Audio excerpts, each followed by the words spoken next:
Okay, we are live. Thank you there. All right, good evening, everyone. We'll just do a quick roll call and get right into it. Ms. Dominique Johnson. Present. Mr. Thomas Keegan. Here. Manny Langella is absent currently. And Manny Langella is joining. We'll go back to him. Ms. Diana Revolus. Here. Ms. Lisa Shanahan. Here. Mr. George Sirenides. Here. Nick Sachinelli is here, and Manny just joined. Manny, you on? Here. All right, we have a full group, and we also have, for the record, Mr. David Huvelman joining us for the evening. So we haven't met in some time. So the holiday, this always happens with this committee, and one day we'll probably change what day it falls on, but we always have a meeting on Christmas Eve and then Thanksgiving Day. So it's good seeing everyone again back in this group. And we'll just go through the agenda briefly. We have to do the approval of the minutes, and then we'll go right into public participation. If we have anybody, does anybody want to move the minutes of October 22nd, 2020? Ms. Shanahan, thank you. Any discussion, corrections, omissions? Not seeing any. Vote to approve the minutes of October 22nd. All in favor? Opposed, abstentions? All right, looks to be unanimous. Thank you. Larry, do we have anybody from the public? We have 3 people on. If anyone would like to speak, please raise your hand electronically now, and I will unmute you.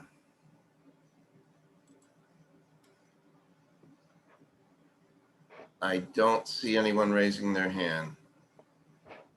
All right. Then we'll move on. All right, so action items from the police department, 1A and 1B. Authorize Mayor Harry W. Rilling to execute any and all documents necessary to apply for and accept grant funds from 2021 Connecticut Department of Transportation DUI grant in the amount of $61,400. Item 1B, authorize Police Chief Thomas E. Koholic to execute any and all agreements, documents, instruments, and amendments thereto as may be necessary to implement all programs through the 2021 Connecticut Department of Transportation DUI grant in the amount to up to $61,400 pursuant to such grant funding. Do we have a motion? Mr. Sirenides? So moved. Discussion. Does anybody want to speak to the item from the police department? I can speak to it. This is just a standard grant from the state for our DUI enforcement. Normally, this grant would have started in November, but because of COVID, they keep pushing back the start date of it. So. Thank you. Any questions regarding the grant from the group? Straightforward. We have a motion on the floor. All in favor? And that looks to be unanimous. Thank you. All right, item 2A. Authorize the city's purchasing agent to execute a purchase order on behalf of the police department, MHQ Inc., under contract number noted for the purchase of 12 2021 Ford utility interceptors, all-wheel drive, for the amount not to exceed $428,993, account noted. Anyone would like to move the item? I see Mr. Langella. Discussion. Anyone from the police department like to speak on this one? And I can, this is also a standard. It was in our, it's in our operating budget for our marked patrol vehicles. So it's our standard purchase. Capital budget. I'm sorry, you're right. They changed it from operating to capital last year and actually this year, and I apologize. In the capital budget, there are funds. All right. Discussion. Ms. Johnson. Just a quick question about, I'm presuming that if the funds aren't used in the capital budget, they cannot be used in the next fiscal year. Is that correct? Like it's got to be used this year? That No. is really up to finance. That's wrong. They can hold them, and actually we have used funds, as long as it's used for the same purpose. Okay. Finance department can't authorize a carryover. For vehicles, we usually don't have funds left over. We usually go over, to be honest with you. And we have to supplement with some operating funds or other sources. But as long as it's used for the same purpose, it'll stay for several years. And are these in part of that new program for having more environmentally friendly vehicles? These are not hybrids because at the time we didn't have information to verify what the quality of the vehicles and if the fleet could support them. Next year's vehicles that we budgeted are hybrids, but these are traditional vehicles. How long are these vehicles that you would be purchasing this year going to remain in the fleet? What's the average use time, you think? They'll stay with us 10 to 15 years. They'll be frontline vehicles for several years, then they become extra work vehicles. Some will get repainted as detective vehicles. That we use up their lifespan. Believe me, they're in our fleet for probably 10 to 15 years. Okay, so this is actually a purchase that's been in the making for a while. I assume if that's the case, that these are. Yeah, several. The old finance director had started us with a program to prepare a annual budget of what our vehicle fleet would be to keep it within 5 years of service of frontline vehicles. And that's what this is. It just represents what this current number of vehicle bid should be. Thanks very much, Chief and Deputy Chief. Yeah, I know it's been something that people have been talking about to make sure our fleet goes as electric as possible. So I just didn't know if that was happening this year or the next. Unfortunately, because the budget's done so far in advance, we were concerned about budgeting for hybrids without any experience from other departments. So we wanted to see what other agencies experienced before we went ahead and jumped in, and then we're stuck with vehicles that maybe had issues. So we waited, we got some experience from other agencies, and then for next year, for the new budget, that's what we're looking at. And are those more expensive I don't know if you've looked. They're about $4,500 per vehicle more, plus the warranty. Got it. But we're told that over the lifespan, they're actually going to be cheaper because of the savings in gas. Right. Okay. Because when they're idling, they don't run on gas, they run on the battery. Mm-hmm. Okay. And yeah, you all have to idle a lot given your work. I appreciate that information. Thank you both. Good questions. Any other questions? Chief, are we retiring any vehicles this year or? Yeah, what we do is we cycle out the front line will get moved back. Those vehicles will get moved back to extra duty vehicles. And then some of those extra duty vehicles that are 10 or 15 years old will then get retired by fleet and then surplused out for, I don't know what they get for, not much, but they get surplused out by the city. Any other discussion? Can you tell us a little about the build out? Has it been updated? Anything good in the build out compared to the older vehicles in terms of radios? I always found that part interesting. No, they're basically the same. The one big difference is with the new Ford changed the entire body structure of the new vehicle. So starting last year, everything has to be new. Nothing fits from the prior vehicle. So there's we used to reuse some equipment, but it's been very difficult because the vehicles now are different sizes, different width, different length. So that's been a challenge. But other than that, there's not much that's different. The radio system's the same. We've upgraded that already. So we're putting in the new radio system based on our capital budget for a whole new radio system for the whole city. So it all ties in, but other than the radios, everything else is pretty much the same. Okay. And then the aesthetic, the outward aesthetic, are we keeping all the same color themes and so forth? It'll be what you saw with last year's vehicles, which is with the gold, with the white outline, that white stripe, the medallion on the back. We redid the graphics after getting some feedback from people. They wanted something a little more, I don't know what the word is. They wanted something a little more aesthetically looking, but we also wanted to stand out and not look like every other department. So we try to, when we see a Norwalk vehicle, I want people to know that it's one of our vehicles and not just whether it's Wilton or Westport or anyone else. So we tried to do something that's a little different. Excellent. I love it. Thank you. Mr. Keegan. Yeah, just a question. It's actually related to the police accountability bill. Do we have any issues with dash cams or anything that's going to be required equipment the next? Yeah, in next year's budget, we actually, not the capital, but the operating budget, we have dash cams for the frontline vehicles budgeted. Because by the bill, they're going to be well, technically all vehicles should have it by July 1 of 22, I believe. It's going to be difficult for us to do that just to get all those vehicles outfitted. We have a lot of marked vehicles, but starting with next year's budget, we'll get our frontline vehicles all outfitted with dash cams. Thank you. All right, any other questions, discussions? All right, we'll move forward with the vote. All in favor? Opposed? Absent? Oh, unanimous. Thank you. All right, item 3A and 3B. Authorize the mayor, Harry W. Rilling, to execute an agreement with New England Radio Consultants LLC for consulting and implementation services addressing the customer responsibilities and assumptions as outlined in the statement of work within the Motorola Solutions State Tie-in Newark Radio Systems project per sole source procurement request for an amount not to exceed $50,000 from the account noted. 3B, authorize Chief Thomas Kahalik to execute change order to the above agreement for the amount not to exceed $5,000 account noted. Anyone want to speak to that? Oh, first, do we have anyone like to move that item? Mr. So moved. Thank you. Anyone from the police department like to speak on those changes? Yeah, I can speak to that.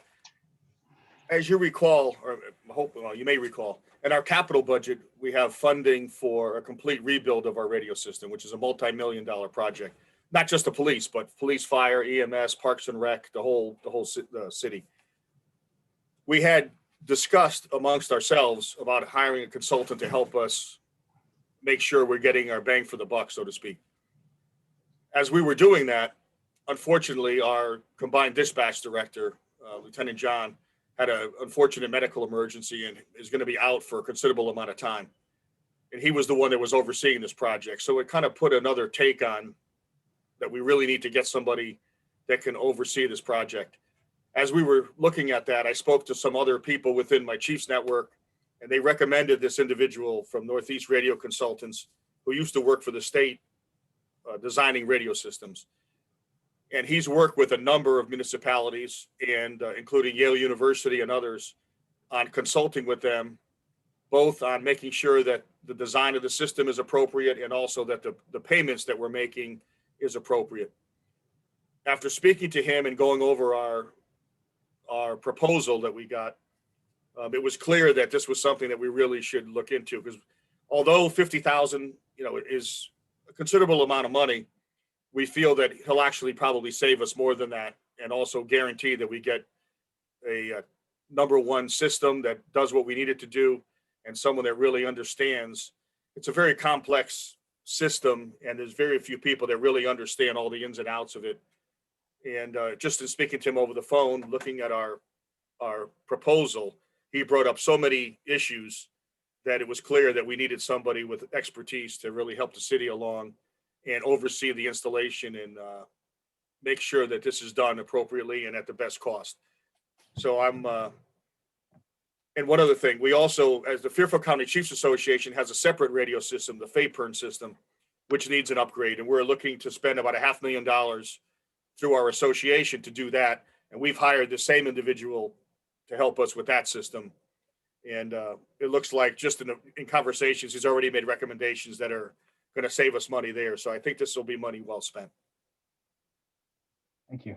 To add to that, he'll bill us on an hourly basis. So it will be his actual time worked, not a straight fee of $50,000. It will be for whatever time it actually does take. Thank you. Excellent. If I recall correctly, with we had a vendor presentation as we were looking at vendors for this. Am I thinking of the same one? No, it wasn't this one. No, Okay.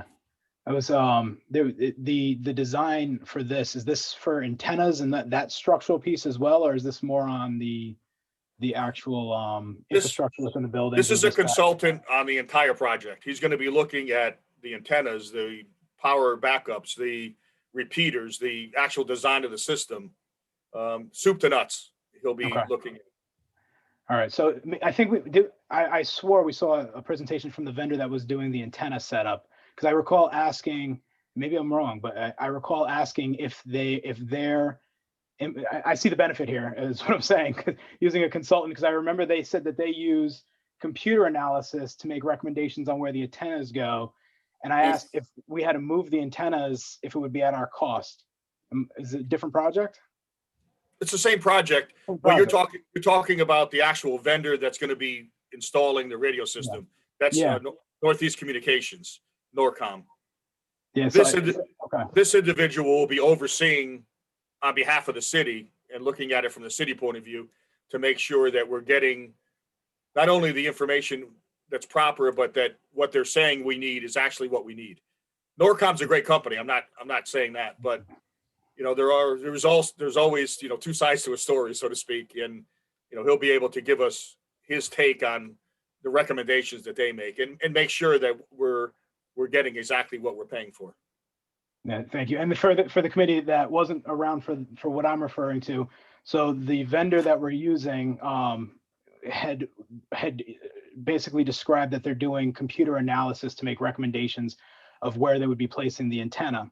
And if the antennas didn't work as well as we would have needed in that area, if we had to revamp the system, then the cost would be on the city. So in my mind, having a consultant that has that extra layer of understanding and visibility to the project is a benefit. But I want to open up for any further questions or discussion. Mr. Keegan. Yeah, Mr. Chairman, I have an item I'd like to discuss having nothing to do with radios. Would you like me to bring it up after our vote? Yeah, or we could wait. Is it for the police department, or? It is for the police department. Does it make sense to do it at this time, or do you want to do it during discussion items when we get to the police update and discussion? Discussion items will be fine. Thank you. Okay, excellent. So we'll close up this item. We'll move forward with the fire items, and then when we get to the old business and go into the discussions, we'll bring those forward. Any additional questions on this one, Ms. Johnson? So I'm assuming this person is, based on the packet, is an expert in this particular Motorola brand, the Motorola, you know, gear that is used. Is that right? Like they really know what we purchased or what, you know? Yeah, actually, there's the individual it's Northeast Radio Consultants, but the individual is Paul Zito is the person. Okay. That's his company. He formerly was one of the high-ranking members at the state in their radio system. He helped design most of the state radio systems. He designed our FAPERN system for the Fairfield County Chiefs. Okay. He's got intimate knowledge of all we're talking about and is very adept at, you know, what we're doing here. Excellent. And is this also for the fire department as well, or is it just police? No, it's police, fire, EMS, EMS, Parks and Rec, DPW. DPW. It's a whole trunk system that's going to tie everybody together. That's right. So it's just all dispatch and that's something that's new for our city, is from what I recall, to have Correct. as integrated. Okay. Yes. Excellent. Thanks, Chief. Any other questions, discussion? I had a question, but Ms. Johnson asked it for me. Thank you very much. But they are going to help with the integration of the system, correct, Chief? And if there's any problems along the way? Yeah, well, we're hoping that with the consultant that we'll avoid problems because he'll see it before it happens, so to speak. And we're also hoping to save money as a result too. Great. Thank you, Ms. Johnson. You asked my question for me. Great minds. About all the departments. All right. Any other items? One thing else, if I could. Of course. Oh, thanks, Chair. How confident are we that we're not going to need to go back on a change order to change anything up? Because I know it's smart that we're building that in a not to exceed 5,000, but we're pretty confident that we're not going to need to do that, or is that you're probably not able to answer that. But. In speaking to Paul, what he told me is he'd be surprised if he actually got up to 50,000. But we're just using the 5,000 as a cushion to make sure that we can get the work done. But I'm expecting it'll come in even less than the 50. That just went on record, Chief. Oh no. That's what he told me. That's awesome. No, Thank you. I do have confidence I'll take it. in what he says. And his track record is, would agree with that. All right, anything else? All right, we have a motion on the floor. All in favor? All right, looks to be unanimous. Thank you. All right, we'll move on to the fire items. Good. Item 1A, authorize the purchasing agent to execute a purchase order on behalf of the Newark Fire Department to Norcom CT 7 Great Hill Road, Naugatuck, Connecticut 06770 for sole source purchase of 25 APX 8500s, all bond MP mobile radios not to exceed $177,402. Funds are available from account number noted. Anybody like to move this item? Ms. Johnson, thank you. And Chief Gatto, did you want to speak on the item? Yes, thank you. Good evening to everybody. Good evening. So in last year's budget, we put in to replace our mobile radios that are the radios that are inside the apparatus. So the year before that, we replaced all our portable radios, which are the radios that the firefighters carry personally on them. So now we're into the second phase, which is the mobile radio upgrade. And they're tri-band mobile radios, replacing radios that are 10 years old, and Motorola does not, they're being phased out because they're old. So now this will, it's a tri-band radio, which allows us to communicate with the other surrounding towns and cities. If you go on mutual aid, either to Stanford or New Canaan or Westport or Wilton, we have their frequencies on those radios now, so it'll be easier to talk to them. So the upgrade includes the mobile radio, the radio and cables, and programming of the radios. So that's about it in a nutshell. Any questions, discussion? Pretty straightforward. All right, we have a motion on the floor. All in favor? So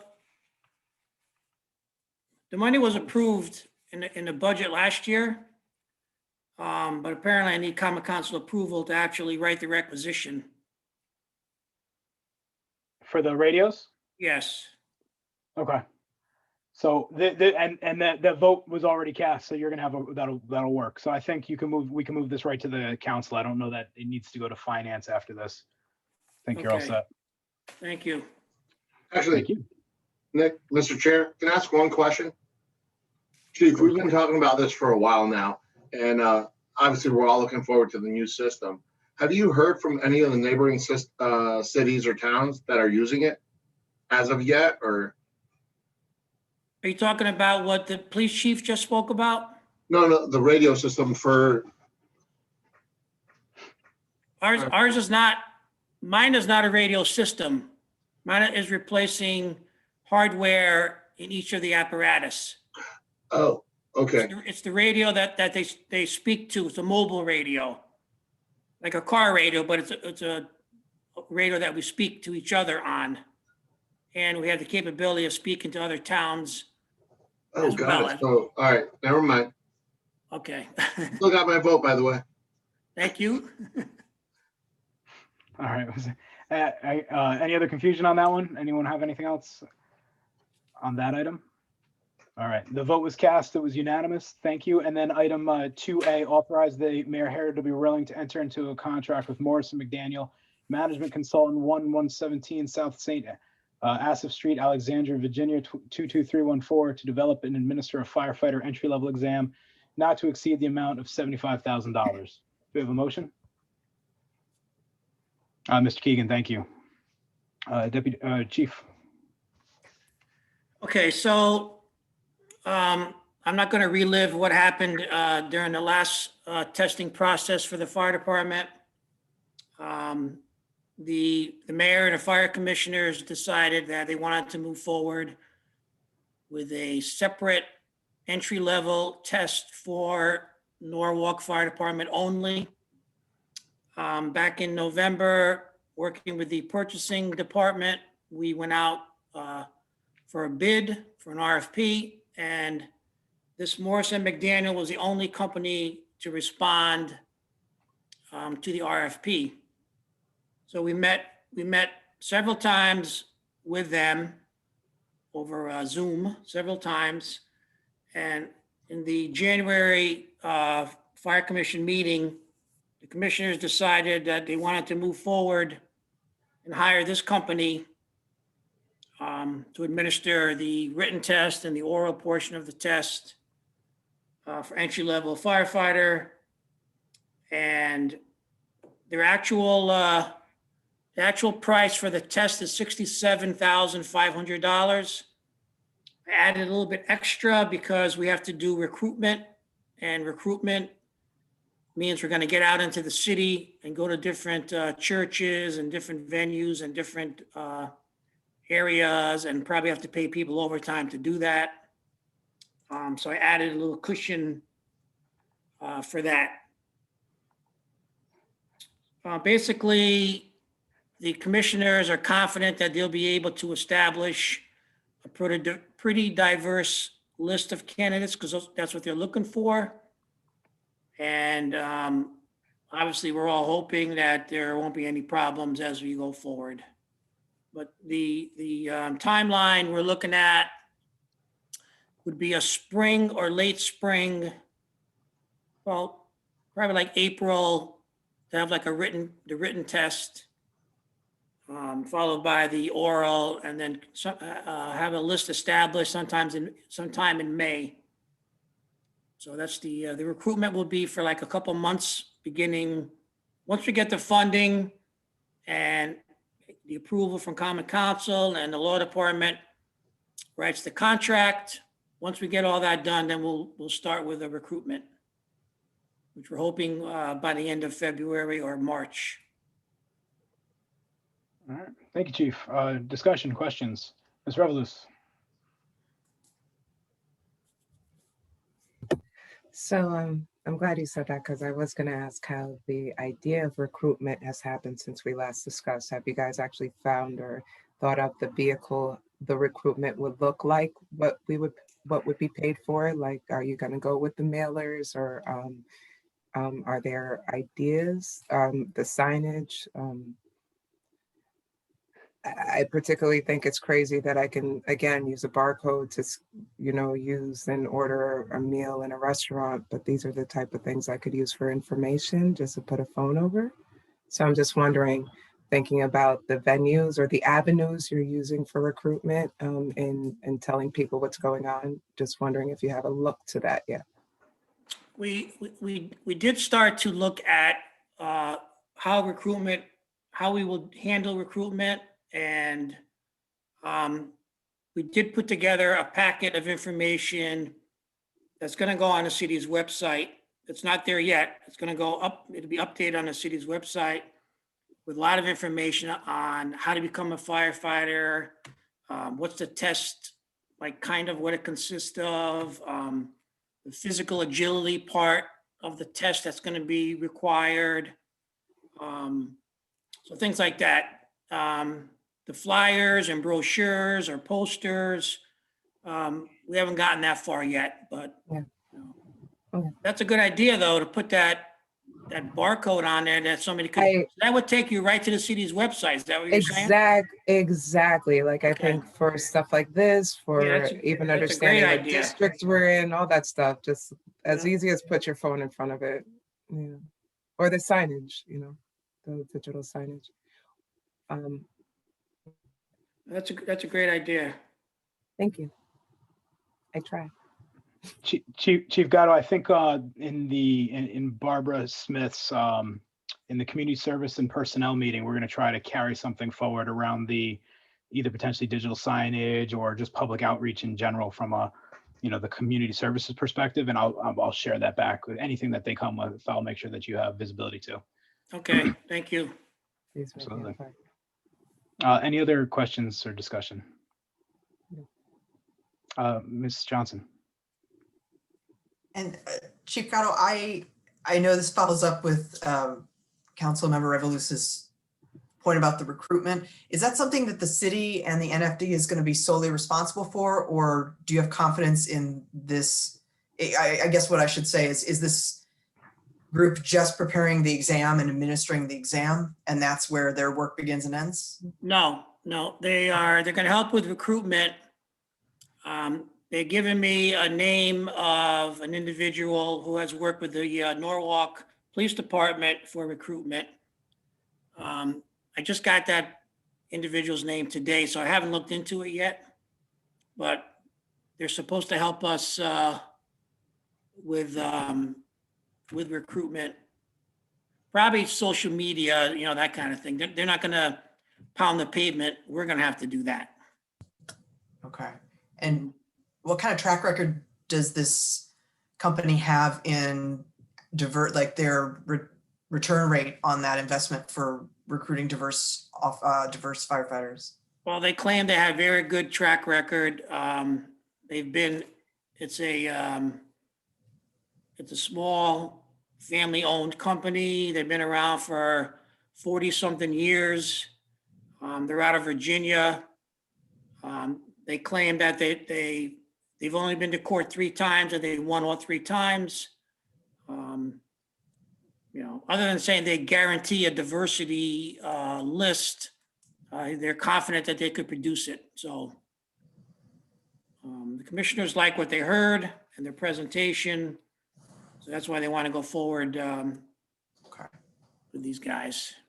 You mentioned they've only been, oh, sorry, go ahead. No, I'm sorry. I don't want to interrupt you. Go ahead. Oh, no, we're good.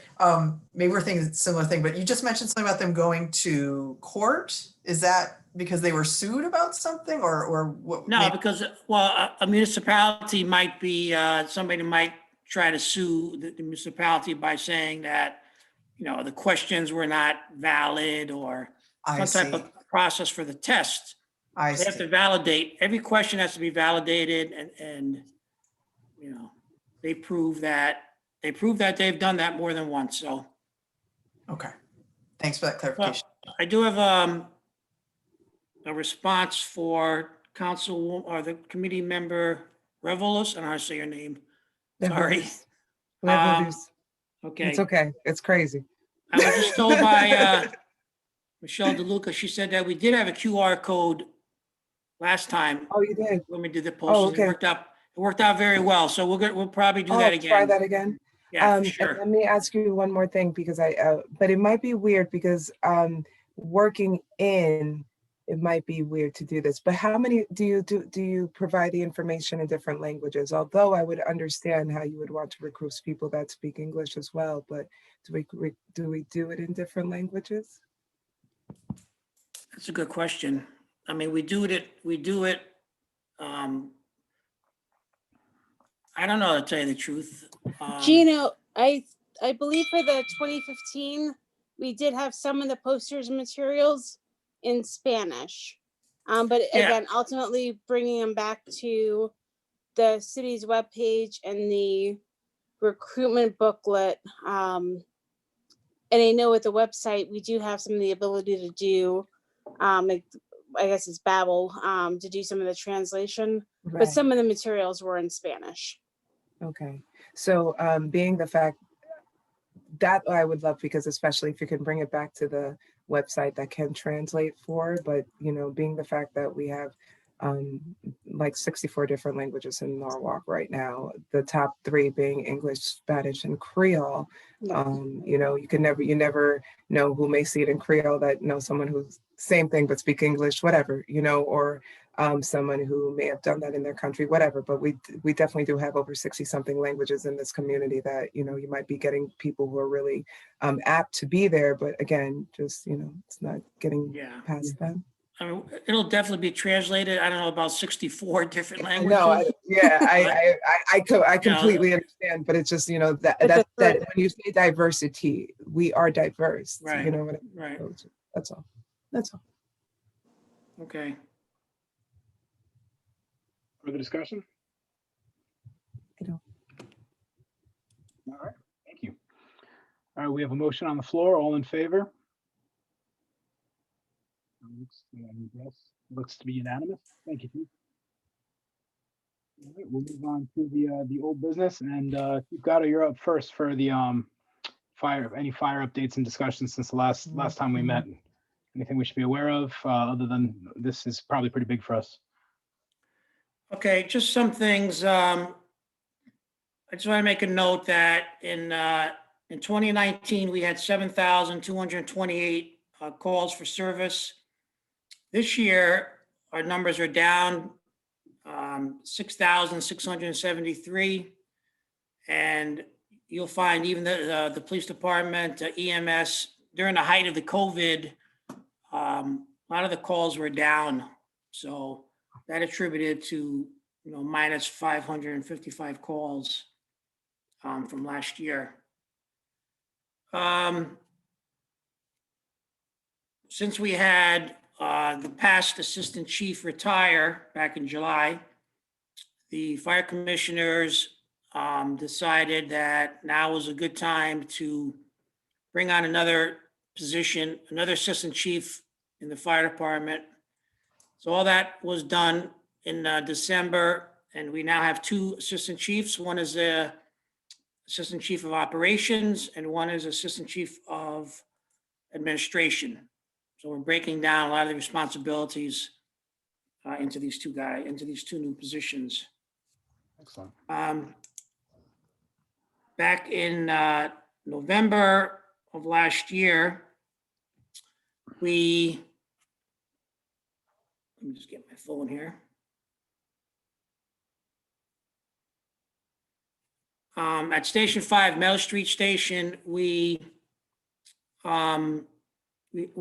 put a memorial plaque up for past Chief Sandy Anderson. So the plaque reads, Chief Sanford Sandy W. Anderson, dedicated to the memory of Chief Sanford W. Anderson for his 46 years of dedicated service to the Newark Fire Department and to the citizens of the city of Norwalk, and the years he was on the department, 1959 to 2005. We had a ceremony with Mrs. Anderson. It was really cold that day, and I told her that we were going to do another formal ceremony in the spring when the weather gets better. So I just want you to, if you drive by on Meadow Street, you'll see this on the wall right under the sign that says Newark Fire Department Station 5. Just quickly, a COVID update. I think we were pretty lucky. Since the beginning, we've only had 5 positive cases. We do have one member that's still out with type of respiratory problem, but he's getting better little by little. So he's on his way to recovery. Just last month and into this month, we had 5 members retire on disability pensions, which now brings our vacancy count to 11. We were able to get our first vaccine shot the end of December. So we had 71 members get the shot. 38 said no, they didn't want to get it. And 28 said they wanted to wait. And we just got our second shot on Tuesday. But I think that little by little, they're beginning to change their mind, and hopefully they'll be able to get the shot. Just one last thing, we're going to set up a small satellite office in the building code enforcement in City Hall for a fire marshal to do small plan reviews so that either a contractor or a customer could get that taken care of in City Hall, and not run back and forth across town to the fire department. So we're working to get that set up probably by next month, I would hope. That's about all I got off the top of my head. Well, good stuff. Any questions for the chief? Any discussion from the group? Mr. Keegan. Yeah, hi, Chief, I have one question I've been meaning to ask. We have 5 firehouses, is that correct? Yes. How many of them have proper accommodations for our women firefighters? I know that we had a budget request last winter for Broad River. I know that they did a renovation, part of which was to put restroom facility, showers for our women firefighters. How about the other stations? How do we look there? Okay. Broad River is still under construction, believe it or not. But yes, there'll be a separate locker room and a separate lavatory for females. Central obviously was built with that in mind. Renovations were done to Van Zandt Street a few years ago. They have separation, because they have doors that close and lock and that kind of thing. None of the stations have like a separate dormitory. What they have now is, lack of a better term, a cube with some type of closure, like a curtain or a sheet. It's mainly curtains. So they have their own space as far as sleeping goes. And the only station, there's two stations that we are working on updating the lavatories. Right now we put locks on the doors and signs that say occupied or not occupied. It's a work in progress. We're not done completely in every station, but we definitely know it's an issue, and we're working toward it. I will say, out of the 4 female firefighters, we told them that we were going to build them a separate locker room at headquarters, and they told us not to do it. They said they don't want to be separated. I mean, the way it works now is you take your clothes and you walk down the hall 20 feet and you go into a little shower area with a door, privacy, and you change. They thought that was fine, and they don't want a separate area. They don't want to be separated in that way. So, but we are working on it. Okay, thank you. You're welcome. Any other discussion, questions? All right, Chief, thank you for the updates. We appreciate that. You're welcome. Thank you. We'll move on to Health Department updates and discussion. Have a good night. Have a good night. Thank you again, Chief. Hey, Deanna. Hi, good evening, Council President Sachinelli. How are you? Very well. How are you? I'm good. So the big update for the health department, as I'm sure you're all aware of, is we've started vaccinating for COVID-19. We started at the very end of December 29th, I believe, was our first clinic. And so we have, at this point, we have vaccinated over 1,000 individuals. And as Chief Gatto mentioned, we started vaccinating second dose this week. So we began with those in phase 1A. So if you remember, the governor has set phase 1A as healthcare workers, the medical first responders, and then also the long-term care facility residents and staff are also included in that 1A. So, the health department, as soon as they had given the opportunity for health departments to receive vaccine, we, signed up and wanted to help do our part. We have about 50 emergency response team volunteers that are assisting in this effort, and that number grows. So they've been incredible. Donna Schlegel is our volunteer coordinator, and Glenn Iannacone is our emergency preparedness coordinator. So they've done a fabulous job coordinating all of those efforts. And again, I say it all the time, but I can't thank our emergency response team volunteers enough for their efforts. We right now are focused on continuing to vaccinate those in 1A. The governor did announce that 1B would begin and would start with those 75 years of age and older. They also announced several other groups that are included in 1B, and that includes the frontline essential workers, people aged 65 to 74, and then also with those with underlying health conditions that put them at risk for a more severe COVID-19. And so right now, the guidance is that we can only vaccinate those that are 75 and older. We're still waiting for guidance from the state to see when we can start vaccinating those other groups. We know there's a huge demand for it and a need to expand. But right now we're focused on 75 and older, and we're, gearing up to be able to expand to those other groups as soon as we can. We're working right now with the VAM system, which is the CDC system, the Vaccine Administration Management System. But we know that it's been challenging, especially for those 75 years of age older. And we also know it's going to be challenging for other groups as we move forward because it's only offered in English. And so it's really health equity and access is really important to us. So we're working with the state right now to transition to use our own electronic health record system. That's really important to us. It's something we wanted to do from the beginning, and the state is now allowing us to make that transition. So we had a meeting this week with our software developers who manage our health record system, and we started talking about how we can put things into Spanish and in other languages. So and we're also thinking about the scheduling starting now, how we can assist seniors. And so the Senior Center and the Senior Services Coordinating Council have set up a system to have a phone line to answer and talk to people, answer questions both in English and Spanish, to try to do some troubleshooting with VAMs.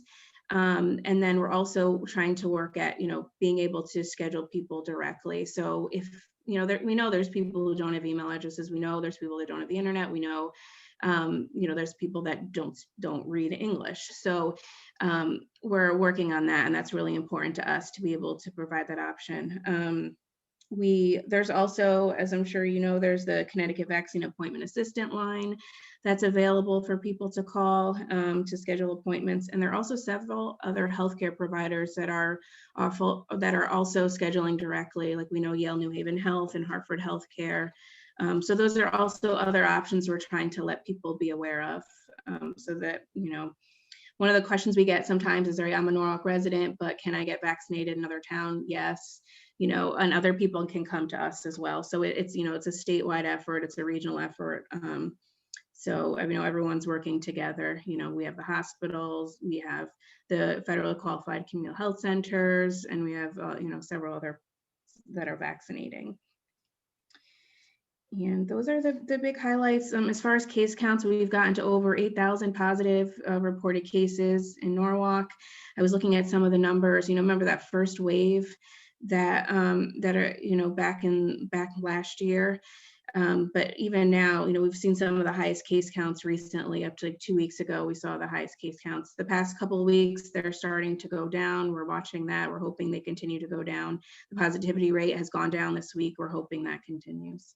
But again, we're reminding everyone to not forget any of the important protective measures, to wear your mask, to wash your hands, and to keep your distance. Because we know that vaccination is going to take months to accomplish, and so we can't remember those important measures. Excellent. Thank Okay, you. I see Leisha. She has I do. So Miss King, how are you? Good. How are you? Well, I just wanted to add something to what Deanna was just saying so that everybody understands. As Deanna mentioned, Norwalk residents have the ability to register for appointment through VAMS and get their vaccinations in other locations. So when we're reporting that we've done 1,000 vaccinations through the health department, that's only a portion of Norwalk residents who have had the ability to get the vaccine. I know that that's been something that has been confusing for people about, how come we've only done 1,000 people out of 90,000 people. And I just wanted to really clarify that what Deanna is reporting out is the efforts that the health department itself is making, which are amazing and well beyond what many other towns are doing. But Norwalk Hospital is also vaccinating. Our health clinics are vaccinating, and also people have the opportunity to be vaccinated really any place that they can get an appointment. One of the things that we have asked the state is whether we can get a report on how many of our residents have actually gotten vaccinated throughout the state. And so far, we haven't been able to get that data, but I just wanted to make sure that everybody understands that the portion that the health department is doing is just a fraction of the total vaccination that's happening in the community. Excellent, thank you. Questions, Ms. Revelous? So I already, thank you, already know where my question's gonna go. And I really will be honest, I need to employ the importance about this. Where is the health department on communicating the importance of nutrition to the community, children, families, period, for not only COVID, but for all diseases that we're dealing with or dealing with discrepancies for? Where are we with discussing nutrition for our communities, A? And then secondly, from a constituent that I've talked to, I know that there's misleading uses about like how people should be properly wearing masks now, like people are trying to wear 2 masks and so on.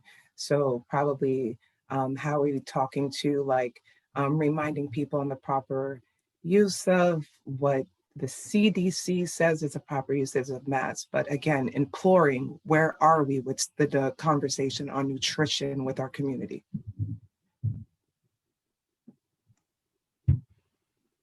Teresa, can you start? Sure. Hi, everybody. I'm Teresa Argandesi. I'm the health educator at the health department. Right now we're doing a lot around nutrition. The Healthy for Life project is a community coalition that we established several years ago with lots of other organizations to address nutrition and physical activity, chronic disease, self-management. And so through that group, we're doing, right now, a lot of the work is on food access because food insecurity is such a difficult issue right now. So in addition to getting the word out about what food resources are available in the community, we're also doing some education through videos and flyers around how to donate healthier options so that when folks are accessing charitable food experiences, they're getting healthy food and food that can help with any chronic conditions that they might have. So in addition to working with Lamond and the Community Services Department on the actual food distribution, educating the community on how to make healthier donations, and then also we have some materials on our website around boosting your immune system through nutrition that our registered dietitian developed. And she's also been working very closely with the Food Corps service members who are stationed in Newark Public Schools in a few of the, I believe, elementary schools in town. They work as a bridge between the students and the food service department, to incorporate nutrition education, as well as, hands-on taste tests and those kinds of things. I think some of that work has been limited this year based on, precautions. But the registered dietitian is providing them with her expertise. They do a newsletter in English and Spanish that goes out to all the students and their families. And our dietitian helps support kind of drawing the connection between what the Food Corps service members are teaching in the school district, how families can incorporate that information at home, making recipes at home and talking with kids about those lessons. And then also what's out there in the retail environment. So if they're, stopping by the grocery store or, grabbing something to go, or even dining out at a restaurant, we have an Eat Well Healthy Restaurant program that tries to encourage people to choose the healthy options that are on the menu at those places. So those are some of the things that we're doing right now. We have, been limited in our ability to do in-person education. We've held a couple Zoom calls with the public library for their Healthy Resolutions program, trying to help people who've made healthy resolutions during this difficult time, come up with strategies and ways that they can stay healthy while taking, COVID precautions. And I'm sure I'm forgetting some things, but that's I would love the bulk of it. I would love to A, be a part of those, but B, see those being advocated and distributed just as much as we're talking about these vaccines and masks. Like, let the community understand that these are a part of it, and that, maybe the options that we do donate will change because of the healthy conversation around food and dietary changes. And even once again, I can put a phone in front of us, barcode to learn things. Whatever we can do during post or past pandemics for not only COVID, but again, hypertension, diabetes, multiple sclerosis, whatever, having a healthier community through and through would be amazing for, I think, as a civil servant to see our constituents through and through, children to adult, you know? Absolutely. Agreed. Thank you. And since you're both, your images are on and everything, great presentations last night during the town hall. That was outstanding information. So thank you both for that as well. I know Mr. Hughesman was on, he had some great comments, but we had some phenomenal information. And those of you on the committee or who might be joining remotely that did not see it, it's on the city website, it's on our YouTube channel. And I recommend that we share that out whenever possible. There was a lot of good information from contacts and websites, and the content was great. Thank you both. Any other questions for the health department? Ms. Shanahan. Yeah, I'm just interested to know how you're combating the idea about people not taking the vaccine, about the anti-vaxxer type of information. It seems like there is, just listening even to Chief Gatto, there seems like there's a little bit of resistance, and I wondered if you're seeing that in the community and how you're addressing it. Sure. So we are seeing some, hesitancy at first, but we also are seeing, as more time has passed and more people, as peers are becoming vaccinated, more people wanting to be vaccinated. But that's something we're very much aware of in terms of just making sure everyone has the right information they need to even know about the vaccine, to if they have questions. And so Teresa has been doing a lot of outreach and communications related to the vaccine to different groups. And Teresa, I don't know if you want to mention just briefly some of that, of what you've been doing. Sure, just a couple Zoom calls and info sessions, one directed at early childhood care providers, because the daycares and preschools will be among those who are eligible in the end of phase 1B with frontline essential workers. And our director of early childhood in the city reached out to me and said she thought it would be great for them to have an opportunity to ask questions.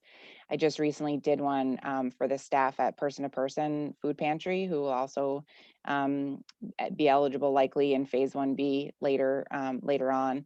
And we did one for city employees, and I'm blanking. I feel like I've done a few more than that, but we're also planning to schedule a few more coming up. So, and just like Deanna said, provide the basic information, address, common myths that we're hearing out there.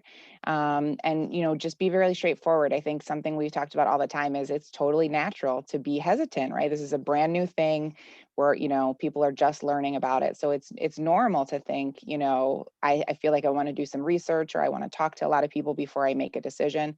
And so our job is to just be there and try to get all the real legitimate science-based information out there so that people can make a decision for themselves based on facts. And also, I just would like to add, participating in the mayor's task force, the whole communications and messaging component of it too, to be an active participant in that and to support those efforts.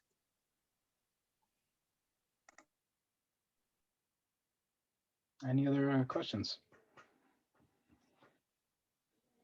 All right. Well, thank you both. And now we're on to the last discussion item under old business, police updates and discussion. Chief, are you going to take this one? Yeah, I can take Yes, that. sir. Excellent. The floor is yours. Well, first, I think Deanna might have signed off already, but I just want to give her and Teresa and her staff kudos for the organization of the vaccine clinics. They did a tremendous job putting together, organizing it. We went through the second shot Tuesday, and it was done so well and so well organized. It was really they've done a great job, considering it's the first time for all of us trying to deal with this. So not related to the police, but I just wanted to say that. As you've seen in the news, we've had a challenging month, so to speak, and I'm hoping that things will improve from here, both for me and for the department. But from the department point of view, as far as the COVID situation, we've actually are in pretty good shape right now. We're in the best shape we've been in probably several months. We only have, I believe it's two officers out with COVID from on-duty exposures and one with an off-duty exposure. So we're only down 3 total right now, and we've been down as many as 8 to 10 or 12 at some points with quarantines and things. So things have really improved in that regard. And as far as the vaccine goes, we're similar to the fire department. It's about 50-50 that volunteered for the vaccine on the first go around. But we did speak to the health department. We've uploaded all of our officers into the VAM system. So as time has gone on, more and more officers now have seen people take the vaccine, have learned more about it, and we're seeing more people take advantage of the vaccine. So I think the numbers are going to continue to improve in that regard. You had sent me an email regarding a couple discussion items you were interested in. And one of them, but I'm not sure what you meant by it, but one of them was an overall, I'm sorry, I'm trying to find it now. Just so it's on record, Chief, maybe I think those questions came from Ms. Johnson. Maybe did you want to ask the question? There was one that said an overall discussion on the accountability bill or accountability. Yes. I wasn't sure. Yes, I wasn't that's sure what. I'm sorry. No, that if was there just any type of brief overview for the committee on the what was put into place. I know there was some things from a personnel perspective as well as some updates to the vehicles. Oh, okay. I'm sorry. Not the bill, but for departmentally. I'm sorry. I misread it. Yes. Yeah. Yes, sir. So what we've done, and it's not just because of the incident we had, but we're always looking at improving. And what we found as we were investigating the incident with the two officers, we determined that the vehicle locator system was not working properly. As we were auditing the vehicles, we found that several of the vehicles not involved in this incident per se, but just in general, were not reporting back their locations and things. And we had no way of knowing that because it doesn't tell you that they're not working until you look and try to find them. So as we looked into it more, we decided that we needed to do something different. Unfortunately, the city individual who was managing the AVL system retired and took a job in the private sector. So the city system is no longer something we can utilize. So we're looking at an outside vendor to improve our overall tracking of vehicles, the AVL. And that's something that's budgeted into the new July 1 budget to move off into a private vendor and really get a good AVL system in place. So that's one thing that we found. And then another thing that we looked at was with the changing technology, the increase with the dash cams coming on, the AVL system not functioning and not being aware of that until we actually looked. We decided it was a good time to try to get someone to focus on just looking at those kind of issues on a full-time basis. It's gotten very complex. We've been asking our officers and our specialty units to do more and more and add more and more onto their plate. And obviously time, they just can't do it. So we added a lieutenant in an office we call compliance and accountability. And what he's tasked to do is basically do inspections, review the AVL systems, review our body cameras, review the dash cams once they come online. He's also looking at our internal surveillance cameras, the citywide surveillance cameras that we have in the schools, et cetera, to make sure that they're functioning properly. And if they're not, he did an audit of all our vehicles and our radio system to make sure that the vehicles and the radios are matching. As the radios are installed in a vehicle, they have to be matched up so that they know in dispatch that radio X is in vehicle Y. And we had a few vehicles that were not properly documented in the system, so we've corrected that. So it's worked out well thus far. We're giving him more and more responsibility. Something else he'll be starting to do is on a random basis calling officers in and have their vehicles inspected, make sure that the equipment's in place, that it's working properly. So I felt it was a good time, and I think it's something that was that's going to really help us, again, keep accountability and make sure that things are working the way they're supposed to be. And the individual that we assigned to that is a very task-focused person. I think he's going to be a good fit for that position. So I think as far as that, the accountability point goes, unless somebody has any more questions regarding that, then before I move on to something else. Yeah, I think Mr. Keegan had some comments that he wanted to bring up, and Ms. Johnson had some questions as well. So I don't know who wanted to go first or if anybody else from the committee wanted to. Dominique, please go. You can go first. That's fine. Are you sure? Because I know you were mentioning earlier. All right, I'll be brief, hopefully there. Then I hope I will too. Okay. All right, good. Well, I guess we were talking about the accountability bill just now, so maybe I'll lead with that, Chief. And thank you, Chair Secondly. I know the accountability bill is mandating to have mental health evaluations at least every 5 years. And I've heard from, I mean, there are those, and I've even heard from constituents about, well, why not 3? So I'm just curious from your perspective as a leader, what if the accountability bill is every 5 years, do you think that's sufficient enough to be able to flag issues and help officers get the help they need given their line of work? What are your thoughts about doing that more frequently, let's say every 3 years? Yeah, well, I think it's important to keep in mind what we're talking about. And just to give you an example, when an officer is hired or before they're hired, there's a full psychological examination that's done. It's basically a day-long psychological evaluation. It's very, very involved. It's very expensive, but it's very involved. The mental health checks that are mandated by the police accountability bill don't reach anywhere near that level. The mental health checks they're talking about is 45-minute kind of check-ins with officers. It's more of a mental health wellness for the officer themselves, as opposed to trying to root out if there's some underlying issue that's going to cause something like what we've seen. And I don't think that would have rooted that out anyway with the mental health checks that we're talking about. If there's an officer that we find exhibiting something that we feel needs to be further reviewed, I have the option to order a fit for duty examination. And that is, again, a comprehensive, several $1,000, really comprehensive evaluation by a psychiatrist to determine that the officer is mentally fit to remain on the job. We've invoked that a couple times. I haven't, as the chief. It's rare because you need to rise to a certain level to be able to have the power to do that. So what the accountability bill is mandating, I think, is a good thing, because it's going to help the mental health and wellness of officers when it comes to stress and marriage issues and PTSD and those kind of things. But I really don't think that it's going to really have much of an impact on whether or not they're prone to some kind of abhorrent behavior or something like that.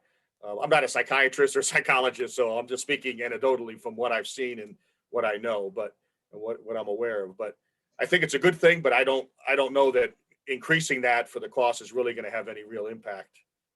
I think that doing it every once every 5 years is much better than what it is. I know there's some small agencies in the state that do mental health checks every year, this kind of thing, but they're agencies with 10 to 20 officers. So it's much easier to do. It's not expensive. We budgeted in our new budget for the mental health checks as well as the drug testing, and it's added a significant amount to our budget, given that we have 180 officers. So it's not an inexpensive thing to do. So I don't know that doing it more frequently would have that much of an impact, personally. Ms. Shanahan. Just to follow up on that question, Chief, didn't you tell us at one point that you have some triggers that sometimes set you off to bring some of those health checks earlier? For instance, if there's a number of absences or an incident or things like that, can you fill us in about some things that might trigger you to look at an officer sooner than every 5 years? Yeah, so as part of the accreditation process, we've had to do an early warning system, have it in place. So what we've been doing for the last, since 95, so I don't know, whatever that is, 15, 20 years or more, we've had this early warning system. It's been a manual system where we track car accidents, use of force, sick time, pursuits, trying to think, any of these unusual activities that occur. And if somebody exhibits that they've had an unusual amount of something, then we'll take a closer look and see if they need to be spoken to or be sent for EAP or whatever. Last year in the budget, we were approved to begin a new software program called IA Pro, which allows us to input everything and be a more automated system where it'll automatically, as we enter data, it'll alert us automatically when certain triggers are met. And right now we have somebody inputting all that data. So it's not still up and running, but it should be shortly. So yeah, we do look at that. But again, despite and I spoke to the psychiatrist or psychologist that does our pre-employment evaluations, given what's occurred, to try to get an idea of what we could see, and unfortunately, human behavior is human behavior. And as much as you try, and you try to do what you can, there's going to be those things that occur that are just outside of what we can predict. Human behavior is just not predictable sometimes, but we continue to strive to do our best to try to look at areas where we can try to identify those things. But there's going to be those times that it's just not going to be something we're going to see. Thank you, Chief. Any other questions, comments, discussion? I see Tom pointing. Ms. Johnson, I think it's you. I was just pointing to Tom, so I guess stand off, Tom. I'll just keep going. Thank you. All right. Just really quick, Chief Kolwick. I presume that Officer Blake is still the LGBTQ plus liaison. Yes. If there be a second LGBTQ plus liaison added as well, or is that all Officer Blake now? Is that what? I'm sorry. Will there be a second liaison added, or is Officer Blake the main liaison? Because I know there were two, and one of the officers is no longer the liaison. So are we expecting another to replace that officer, or is it all Officer Blake now? No, actually, Lieutenant Blake has always been the liaison. When he was in That's community right. police, when he was in community policing, he Okay. started that program. So he's Awesome. always been the liaison. We've had other officers that have assisted him, including the one. Oh, you're I speaking see. of. I just saw on the website there was another officer listed. Yeah, she was very active and did a great job actually in creating those relationships. Right. Right now, Lieutenant Blake is still in that position, and even though he's not in community policing, he still is on several citywide committees that include the Triangle Community Center and others. So he still is in constant contact. So he still performs in that role.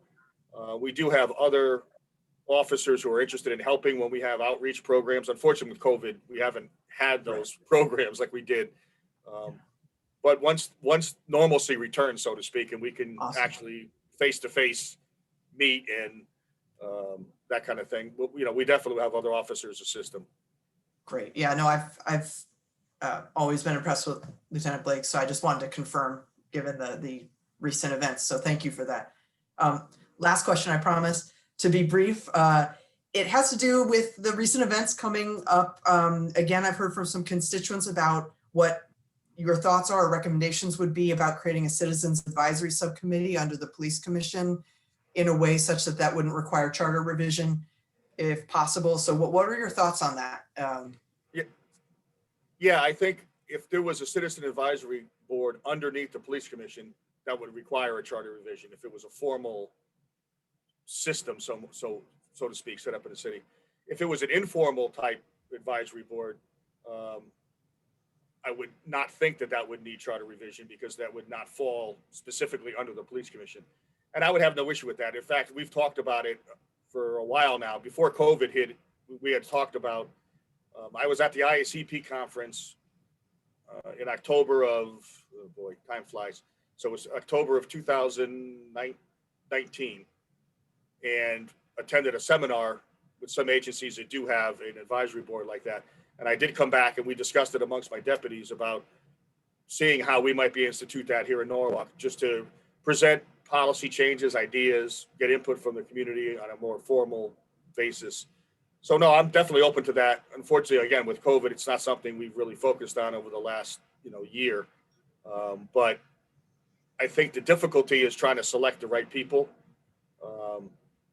and the people that are there for the right reasons and that want to work towards a positive goal. So that's going to be the challenge, is getting the right people in place if we do that. Because no matter who you pick, there's going to be others who are going to be upset that they're not. So I think that's going to be the challenge, is, getting people in place and not, upsetting others that want to be part of it. Because if it's too large, it's not going to be effective. So, but I'm all, in essence, we do have a citizen advisory all the time because, my door is open, my email is there, my phone is always open. I'm willing to speak to anybody at any time about anything. So whether it's formally an advisory board or just people that have an interest, it's fine with me. I'm always open to ideas. Thank you, Chief. Miss Revolus, or Tom, you've been waiting a long time. Tom, go, Tom. No, I'll no, wait. Diana, Tom. please. I'll be last. I'll be fine. Thank you. Okay. A couple of things I just want to say, especially with Councilwoman Johnson, a lot of what she stated has come from the Black community several times, especially with community policing. From 19 to now going on 37, I have to say, coming into Norwalk, I've had very different questionable interactions with the police department that I think we really should consider. Again, why I say, why is the training? I know we may have the longest in Connecticut, but I mean in the country, but I still think trainings, particular things that we're talking about now, should really be implemented right in the beginning, like questioning people's personalities, what their intents, their mentality, all of that. I don't think should be so lackadaisious in a sense. Lastly, I just wanted to bring up, and this is kind of random, but I just wanted to put out a special shout out to the fact that we've reached a little over a year for Officer Ramirez's passing. And I just wanted to put a shout out to that and wondering if there is anything being done for Officer Ramirez, especially how impactful he was with directly being a part of the community and listening to their words and their engagement and really hearing their plight when they say it. For how long I knew him, I didn't know him for his duration completely, but for what I knew, he was very active in that plight of hearing the community. So, and that's a double thing. It's kind of like double backing on the need of what Ms. Johnson said, and just calling out the fact that you guys, we have passed the year for a very profound officer that was in Norwalk, and I just want to be able to state it out. Yeah, you can't state his name enough. Yeah. He I was would a really great- love to see like a plaque or a street or something, but we'll talk. Actually, before you came on the council, they did approve renaming part of Chestnut Street for him. Okay, yeah, great. Unfortunately, because of COVID, the actual ceremony hasn't occurred, but that's in the works. And I believe the hope is that once summer comes, before school gets out, we wanted to have the ceremony when the kids were still in school. So hopefully maybe in May, well, again, depending on COVID, we can do something to actually formally, present the sign and do that. But I'm in contact with Anna regularly and speak to her a lot. And we all are still, kind of shocked with his loss. And, he was a close friend of mine, and I still miss him. And he did a lot for me and for the city. And we can't do enough for him. I agree with you. Chief, I'm just going to jump in right there. You're absolutely right. Public Works, we already set it up. We are doing the street naming. Again, it's because of COVID. And we wanted to do it when everything was open because we wanted the kids to be there and we wanted the family to be out there and the community to be a part of it. So, but it's already been approved. It is it's in the works. Great. Thank you. Sorry. Thank you. But just to say, I agree with you, Ms. Johnson, on what you were saying. Councilwoman Ms. Johnson. All right. Anyone else before Mr. Keegan? All right, Tom, I think you're up. Thank you. Thank you, Mr. Chair, but I've been waiting so long, I've forgotten what I wanted. Start at the beginning, Tom. I want to just begin, and this is not a question for the chief. This is a statement. I want to say that one of the reasons I like this committee is because most of you know that I've been a police officer for a long time. And the questions you ask make me look inward. And I look at, myself and my own career. And it's something that just makes me better at what I do. That being said, one of the things that should be of note is that our police department has a number of accreditations from organizations across the country and in Connecticut. And I was looking at them, and one of the things that they look at is comprehensive and uniform written directives that clearly define authority, performance, responsibilities. They look at your policies. They look at your procedures. They look at how you do things. They look at your investigative tools and techniques.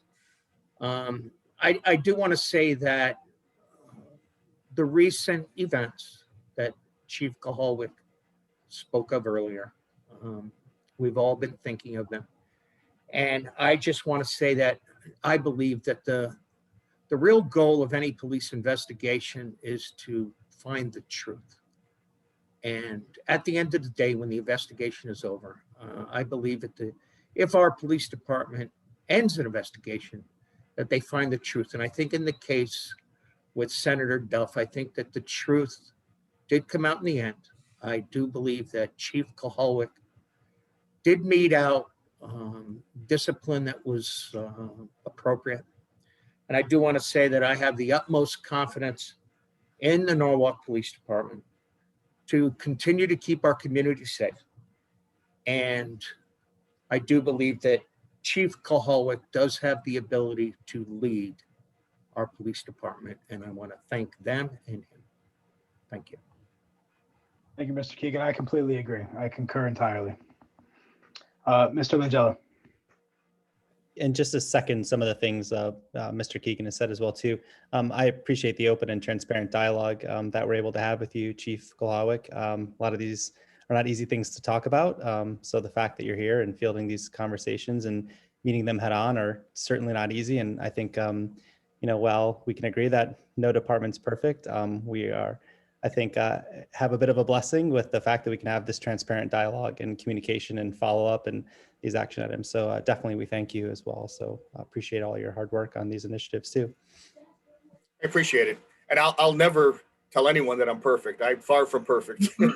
I know I make mistakes. I make mistakes every day, but I can tell you that I do my best and I try to do what's best for the city and for the community and never look at myself first. So I've run my career like that. That's why I think I've been here for 40 years almost, and hopefully a few more.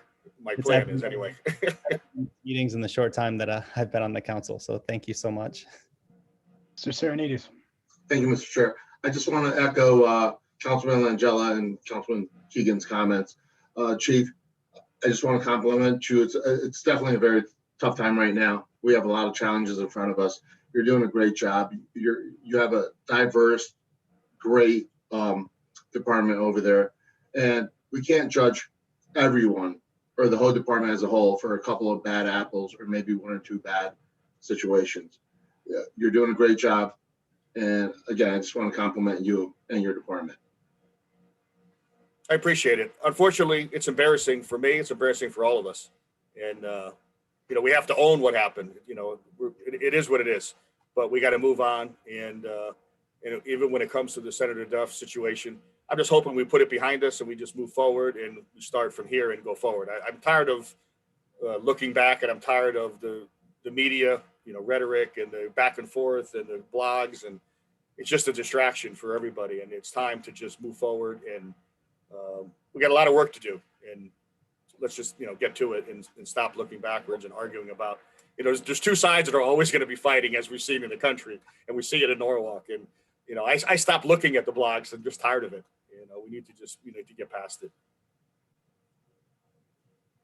And I think you're all aware, but I may have buried the lead on this one. Not only is the chief here for discussions, he's taking over this committee. So he's going to be here for us full time as well. No, temporarily. Temporary. Until the COVID's over and Deanna takes it back, because she's been overwhelmed. So the mayor asked, and I never say no to the mayor. So we said we're happy to take over the coordination of the agenda and things.